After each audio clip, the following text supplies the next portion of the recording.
Princess Eugenie marries her boyfriend Jack Brooksbank on October 12, and the event will bring together, for the first time in decades, many members of her father Prince Andrew's side of the family, and her mother Sarah Ferguson. To say there has been a lot of water under the bridge since the announcement of Andrew and Sarah's separation in 1992 might be a teensy bit of an understatement. There have been lurid newspaper headlines, well-publicized indiscretions, and one epic lapse in judgment. Through it all, Prince Andrew and Sarah have remained best friends, and their daughter Eugenie has called them the best divorced couple I know. However, what about Andrew's family, most specifically, the Queen? It had all started off so well. Sarah's father, Major Ron Ferguson, ran the Guards Polo Club for Prince Philip, and as a young girl Sarah often found herself in the presence of the Queen. She used to play tag with Prince Andrew behind the stands at polo matches, and then later, after crossing paths several times socially as young adults,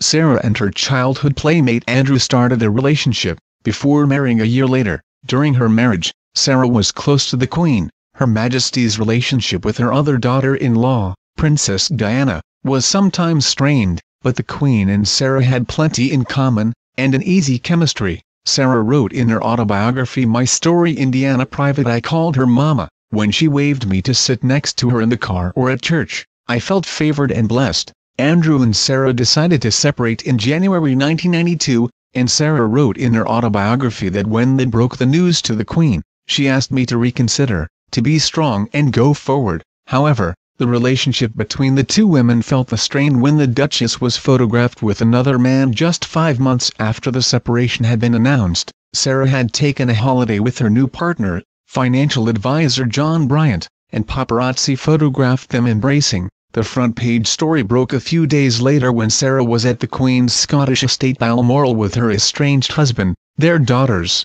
and the rest of the royal family. Sarah says Andrew was supportive and understanding. The Queen, however, was furious. For a time Sarah maintained a good relationship with her mother-in-law, recalling in her autobiography of the time after her separation, through all the chaos of the past 6 months, the Queen and I had stayed consistent. She still took my calls, and I still brought her grandchildren to Windsor for tea on Sundays. However, Sarah lost her HRH status and dropped off the invitation list for all royal occasions. At Christmas she stayed in a cottage on the Queen's Sandringham estate with her 2 daughters, but while the young princesses spent most of Christmas Day in the main house with the royal family, the invitation was not extended to Sarah, and she stayed behind alone. In my story she recounted, Beatrice said one day, "Why are you not good enough to go up there?" I tried to explain that their granny would love for me to be with them, but I wasn't so well thought of by certain other members of the family. Andrew and Sarah went on to divorce in 1996,